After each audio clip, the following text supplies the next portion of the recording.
कक्षा 9वीं की student finally आपके यहाँ वैसा हिंदी का अर्धवार्षिक परीक्षा 2024-25 पे लेके आ चुके हैं। आप लोग बहुत से रिकमेंड आए थे कि यहाँ पर हिंदी पे लाओ, तो फाइनली आपके यहाँ पर हिंदी पे आ चुका और साथ ही संपूर्ण उत्तर सहित आपके यहाँ पर हिंदी के पेपर कराया जाएगा इस वीडियो में। तो इस वीडियो को आपको ध्यान से देखना है, ठीक है। और वीडियो को यहाँ पर लाइक कर लीजिए और चैनल को सब्सक्राइब कर लीजिए, ठीक है। और आप यहाँ पर देख लीजिए पूर्णांक आपको 75 अंक रहेगा, समय आपका यहाँ पर 3 घंटा रहेगा, ठीक है।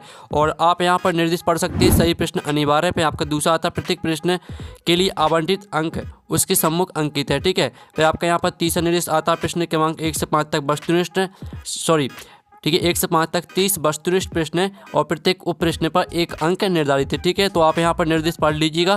तो चलिए स्टूडेंट जो आपके यहाँ पर हिंदी के पेपर वो देख लेते हैं, उससे पहले वीडियो को लाइक कर लीजिए और चैनल को सब्सक्राइब कर लीजिए, ठीक है। तो जो लाइक का बटन है उसे यहाँ पर जरूर से दबा दीजिए, क्योंकि हम बड़ी मेहनत से आपके लिए वीडियो लाते हैं। तो चलिए जो आपके यहाँ पर हिंदी के पेपर वो देख लेते हैं। तो आपको यहाँ पर थोड़ा जूम करके दिखाते हैं, जिससे आप यहाँ पर थोड़ा अच्छी तरह देख पाएंगे।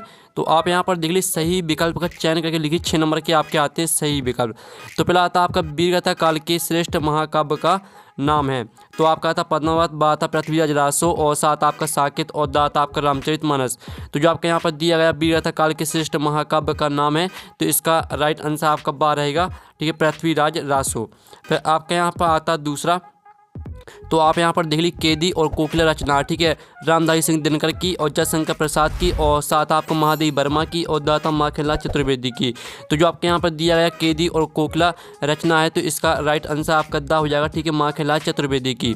फिर आपके यहाँ पर तीसरा सही विकल्प आता है। तो आप यहाँ पर देख सकते हैं काव्य के भेद माने गए हैं। तो आपका था 2, बा आता आपका 3 और सात आपका 4 और दा आता 6। तो जो आपके यहाँ पर काव्य के भेद माने गए हैं वो आपके, ठीक है, 2 माने गए हैं, तो 2 आपका राइट आंसर हो जाएगा।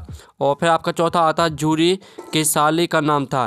तो आपका था मोती और बा आता आपका सुरेश और सात आपका गया और दा आता हीरा। तो जो आपके यहाँ पर दिया गया झूरी के साले का नाम था, तो इसका राइट आंसर आपका क्या रहेगा, इसका राइट आंसर आपका हो जाएगा, ठीक है, गया। गया आपका इसका राइट आंसर रहेगा। फिर आपका पाँचवा आता है। तो पाँचवा आप यहाँ पर देख लीजिए विचार विनिमय के माध्यम को कहते हैं। तो आपका था भाषा और बा आता आपका शब्द और सात आपका क्रिया और दा आता वाक्य। तो यहाँ विचार विनिमय के माध्यम को कहते हैं भाषा, ठीक है, विचार विनिमय के माध्यम को भाषा कहा जाता है। तो भाषा आपका राइट आंसर हो जाएगा। फिर आपका 6वां आता फणीश्वर नाथ रेणु के प्रसिद्ध आंचलिक उपन्यास का नाम है। तो आपका था देहाती दुनिया, बा आता आपका गोदान और सात आपका मेला आंचल, दा आता आपका साकेत। तो जो आपके यहाँ पर दिया गया फणीश्वर नाथ रेणु के प्रसिद्ध आंचलिक उपन्यास का नाम है, तो इसका राइट आंसर आपका सा हो जाएगा मेला आंचल, ठीक है, मेला आंचल आपका राइट आंसर रहेगा। तो इस तरह से जो आपके सही विकल्प वो हमने कंप्लीट करा दिए हैं और आपने यहाँ पर अच्छी तरह से यहाँ पर याद कर लिए होंगे, ठीक है। और यहाँ पर वीडियो को लाइक जरूर कर लीजिएगा। अब चलिए आपका यहाँ प्रश्न 2 आता है, ठीक है, रिक्त स्थानों की पूर्ति कर लिखिए, आपके 6 नंबर के आते हैं। तो पहला आता है कवि रसखान बार बार डॉट डॉट में जन्म लेना चाहते हैं। तो यहाँ पर कवि रसखान, ठीक है, बार बार ब्रज गोकुल, ठीक है, ब्रज गोकुल में जन्म लेना चाहते हैं। फिर आपका दूसरा आता कविता के शाब्दिक अनुशासन का नाम डॉट डॉट है। तो यहाँ पर कविता के शाब्दिक अनुशासन का नाम छंद है, ठीक है, छंद आपका राइट आंसर हो जाएगा। फिर आपका तीसरा आता है रिक्त स्थान अर्थ, ठीक है, अर्थ अलंकारों में चमत्कार डॉट डॉट के कारण होता है। तो यहाँ पर अर्थ अलंकारों में चमत्कार, ठीक है, अर्थ के कारण होता है, ठीक है, अर्थ आपका राइट आंसर रहेगा। फिर आपका आता चौथा महादेवी वर्मा के बाबा उन्हें डॉट डॉट बनाना चाहते थे। तो महादेवी बाबा, ठीक महादेवी वर्मा के बाबा उन्हें विदुषी, ठीक है, विदुषी बनाना चाहते थे। फिर आपका 5वां आता अनंत का विलोम डॉट डॉट है। तो अनंत का विलोम आपका यहाँ पर अंत हो जाएगा। और जो आपके यहाँ पर 6वीं आता रीढ़ की हड्डी एकांकी में कुल डॉट डॉट पात्र हैं। तो यहाँ पे, ठीक है, रीढ़ की हड्डी एकांकी में कुल आपके 6 पात्र हैं। तो 6 आपका राइट आंसर रहेगा। तो इस तरह से जो आपके रिक्त स्थान है वो कंप्लीट हो जाते हैं, ठीक है। अब चलिए नेक्स्ट क्वेश्चन हम यहाँ पर देख लेते हैं। तो प्रश्न आपके यहाँ पर 3 आता है, ठीक है, निम्नलिखित कथनों के समझ से सत्य असत्य लिखिए। तो आपके 6 नंबर के आते हैं सत्य असत्य। तो आपको यहाँ पर ध्यान से देखना है, ठीक है।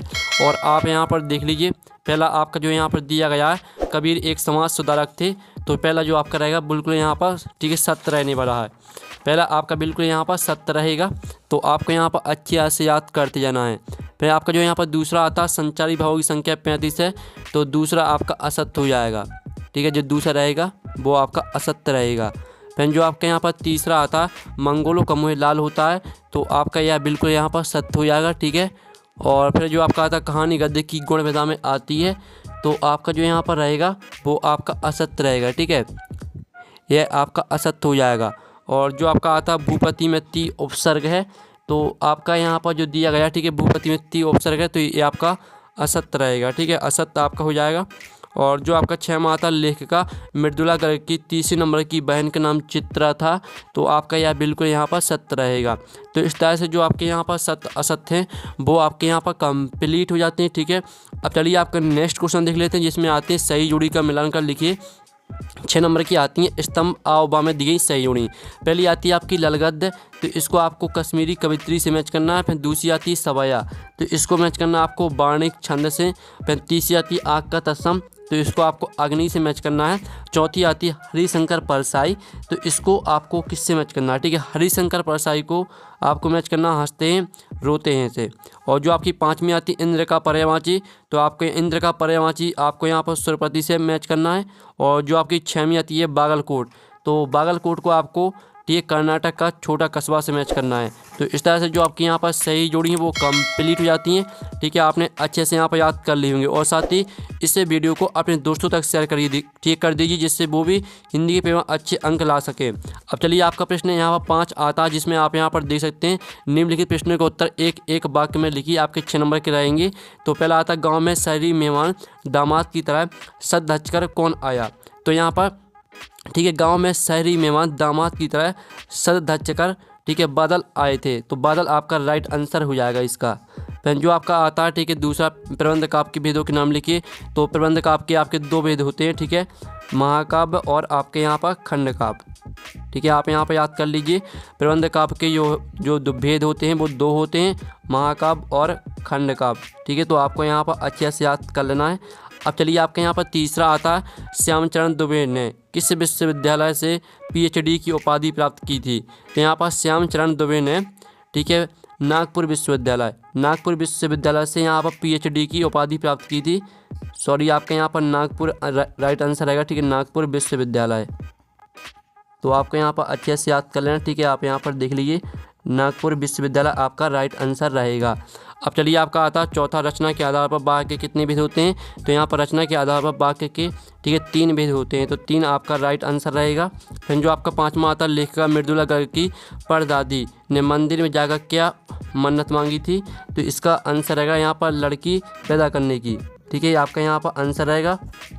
तो आपको यहाँ पर अच्छे से याद करना, ठीक है, लड़की पैदा करने की, ठीक है, इस तरह से आपका आंसर रहेगा। फिर आपका 6वां आता इस जल प्रलय में पाठ में बाढ़ के पानी को क्या कहा गया है, तो यहाँ पर इस जल प्रलय में बाढ़ के पानी को, ठीक है, मृत्यु का तरल दूध कहा गया है, तो इसका आंसर रहेगा आपका यहाँ पर, ठीक है, आप यहाँ पर देख लीजिए मृत्यु का तरल दूध, मृत्यु का आपका यहाँ पर तरल दूध कहा गया है, तो ये आपका राइट आंसर रहेगा, ठीक है, आप यहाँ पर देख लीजिए इस जल प्रलय में बाढ़ के पानी को मृत्यु का तरल दूध कहा गया है। तो इस तरह से आपके 1 वाक्य में उत्तर कंप्लीट हो जाते हैं। अब चलिए आपके यहाँ पर देख लेते हैं प्रश्न आपका 6 आता है पद्य साहित्य के इतिहास को कितने कालों में बांटा गया है, क्रम से कालों के नाम लिखिए।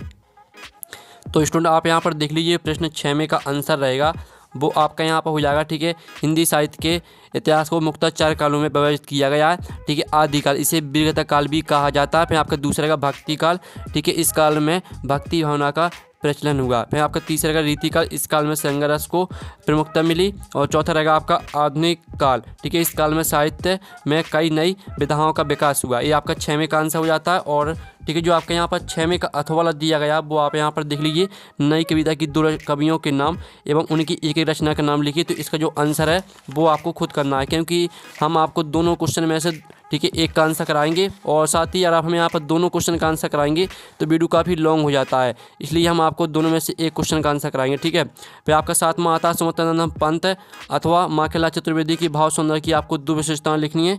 तो आप यहाँ पर देख लीजिए, ये रही आपकी सुमतानंद पंत की भाव सौंदर्य की विशेषताएं, ठीक है। पहली रहेगी उनके काम में प्रकृति और मनुष्य के अतरंग संबंध का दर्शाया है, ठीक है। फिर दूसरी रहेगी नवीन अभिव्यंजना शैली का प्रयोग, ये आपके यहाँ पर 7वें क्वेश्चन का आंसर हो जाता है। और जो आपके इसका अथवा दिया गया था माखनलाल चतुर्वेदी की आपको विशेषता लिखनी थी, तो उसका आंसर आपको खुद करना है। फिर आप यहाँ पर देख लीजिए, कवि पंत ने गांव को मरकर डिब्बे से खुला क्यों कहा, लिखिए। तो इसका जो आंसर रहेगा वो आप यहाँ पर देख सकते हैं। इसका आंसर रहेगा मरकत पन्ना नामक रत्न को कहते हैं जिसका रंग हरा होता है। मरकत के खुले डिब्बे से सब कुछ साफ साफ दिखता है। मरकत के हरे रंग की तुलना गांव की हरियाली से की गई है। गांव का वातावरण भी मरकत के खुले डिब्बे के समान हरा भरा तथा खुला खुला सा लगता है, इसलिए गांव को मरकत डिब्बे से खुला कहा गया है। ये आपका 8वें क्वेश्चन का आंसर यहाँ पर कंप्लीट हो जाता है। और साथ ही जो इसका अथवाला दिया गया, ठीक है, कवित्ती ललगद्दे का घर जाने की चाह से क्या तात्पर्य है, तो इसका आंसर आपको खुद करना है। फिर आपका 9वां आता किस शासन की तुलना तम के प्रभाव से की गई है और क्यों, तो जो इसका आंसर है वो आप यहाँ पर देख लीजिए। ये आपका 9वें क्वेश्चन का आंसर। ठीक है, कविता के आधार पर हम यह कह सकते हैं कि तत्कालीन समाज में अंग्रेजों द्वारा भारतीय कैदियों को तरह तरह की, ठीक है, यातनाएं दी जाती थी। जैसे उन्हें अंधेरी कोठरी में जंजीरों से बांधकर रखा जाता था। उस कोठरी का क्षेत्र बहुत सीमित था। इस तरह से आपको यहाँ पर, ठीक है, अंग्रेजों द्वारा सजा दी जाती थी। यहाँ तक पूरा आपको याद करना है। ये आपका 9वें क्वेश्चन का आंसर कंप्लीट हो जाता है। और जो इसका अथवाला दिया गया, ठीक है, लता ने बदर रूपी मेहमान को किस तरह देखा और क्यों, तो इसका आंसर आपको खुद करना है। अब चलिए आपके यहाँ पर देख लेते हैं 10वां क्वेश्चन। तो स्टूडेंट आपका यहाँ पर 10वां क्वेश्चन आता है, ठीक है, सवया छंद की परिभाषा लिखिए। तो इसका जो आंसर रहेगा वो आप यहाँ पर देख लीजिए। ये रही आपकी सवया छंद की परिभाषा। यह वार्णिक छंद है। इसमें 4 चरण होते हैं। प्रत्येक चरण में 22 से लेकर 26 वर्ण होते हैं। और इसका उदाहरण भी आप यहाँ पर देख लीजिए। ये आपका 10वें क्वेश्चन का आंसर हो जाता है। और साथ ही जो इसका अथवा दिया गया, पंडित जगन्नाथ के अनुसार काव्य की परिभाषा लिखिए, तो इसका आंसर आपको खुद करना है। फिर आपका आता महाकाव्य और खंडकाव्य में कोई 2 अंतर लिखिए, तो आप यहाँ पर देख लीजिए। ये आपका महाकाव्य और खंडकाव्य में अंतर, ठीक है, संपूर्ण जीवन, ठीक है, दर्शन वर्णित होता है और जीवन का एक पक्ष या घटना वर्णित होती है। नायक इतिहास प्रसिद्ध धीरोदत्त, ठीक है, दात्त होता है और ठीक है, नायक साधारण होता है। इस तरह से आकार बड़ा होता है, आकार सीमित होता है। इस तरह से आपको महाकाव्य और खंडकाव्य में यहाँ से 2 अंतर याद कर लेना है। अब चलिए आपका यहाँ पर जो दिया गया, ठीक है, इसका अथवा उपमा अलंकार की परिभाषा उदाहरण से लिखी, तो इसका आंसर आपको खुद करना है। ठीक है, फिर आपका 12वां आता गद्य की प्रमुख विधाओं के नाम लिखिए। तो गद्य की प्रमुख विधाएं जो हैं वो है, आप यहाँ पर देख सकते हैं।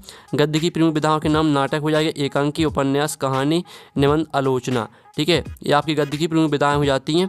फिर आपका यहाँ पर आता है इसका अथवा व्यंग्य विधा का सामान्य परिचय लिखिए, तो आपको इसका आंसर खुद करना है। फिर आपका आता 13वां मुंशी प्रेमचंद अथवा महादेवी वर्मा की कोई 2 रचनाएं लिखते हुए साहित्य में उनका स्थान लिखना है आपको।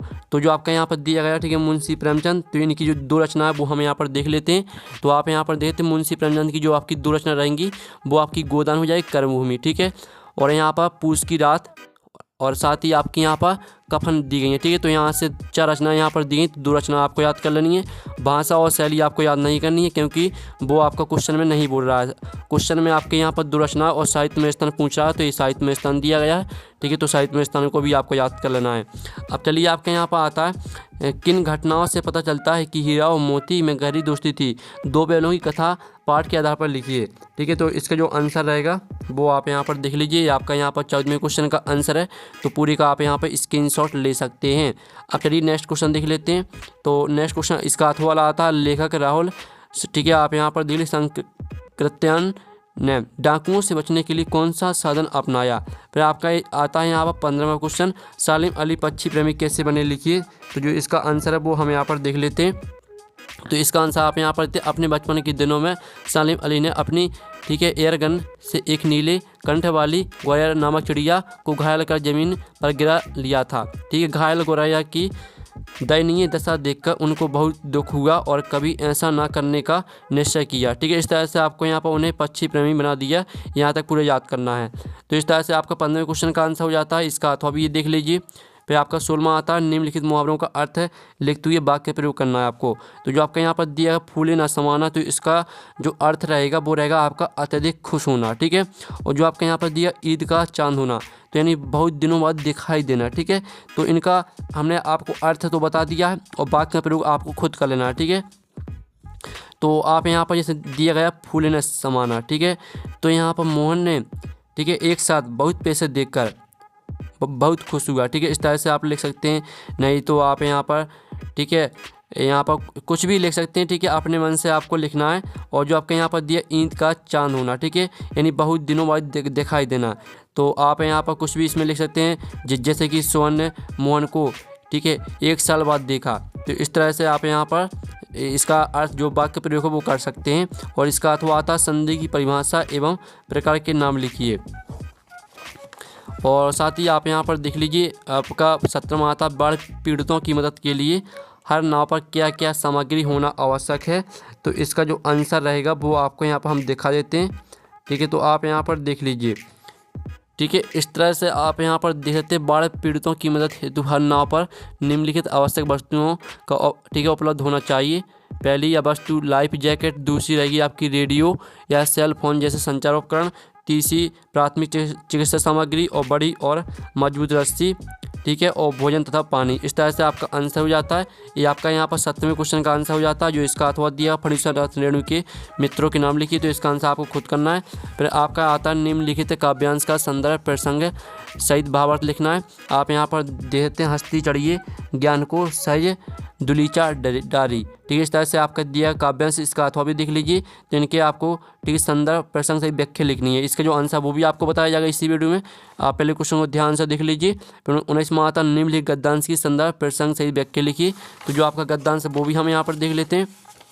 तो आपका गद्यांश यहाँ पर दिया गया है, ये रहा आपका गद्यांश। ठीक है, दोनों बैलों का ऐसा अपमान कभी नहीं हुआ था, इस तरह से दिया गया। तो पूरा पढ़ लेना है और इसका आपको संदर्भ प्रसंग सही व्याख्या लिखनी है। ठीक है, इसका अथवा भी देख लीजिए। फिर 20वां क्वेश्चन आता है यातायात के नियम विषय पे एक अनुच्छेद लिखिए। इसका अथवा देख सकते हैं। फिर आपका 21वां क्वेश्चन आता है जो कि आपका काव्यांश आता है और गद्यांश। ठीक है, अथवा में आपका गद्यांश दिया गया, यह है आपका काव्यांश। इसके 3 प्रश्न आते हैं, इन तीनों प्रश्न का आंसर आपको इसी काव्यांश से मिल जाएंगे। और इसका जो आपका यहाँ पर गद्यांश दिया गया है, ठीक है अथवा वाला, तो ये आपका गद्यांश है। इन तीनों प्रश्न के जो आप प्रश्न दिए गए, इन तीनों प्रश्न के आंसर आपको इसी गद्यांश से मिल जाएंगे। फिर आपका 22वां प्रश्न देख लीजिए और 23वां। ठीक है, तो इस तरह से जो आपका पेपर है वो कंप्लीट हो जाता है। और जो आपके 4 नंबर के प्रश्न हैं और साथ ही जो आपके 3 नंबर के प्रश्न हैं, ठीक है, उनका सोल्यूशन नेक्स्ट वीडियो में आएगा। तो वीडियो को लाइक कर लीजिए, चैनल को सब्सक्राइब कर लीजिए। और साथ ही आप यहाँ पेपर का PDF, ठीक है, पेपर का PDF डाउनलोड करना चाहते हैं तो लिंक वीडियो के डिस्क्रिप्शन में दी गई, तो आप वहाँ से पेपर का PDF भी डाउनलोड कर सकते हैं। तो हम यहाँ पर नेक्स्ट वीडियो में थैंक्स फॉर वॉचिंग।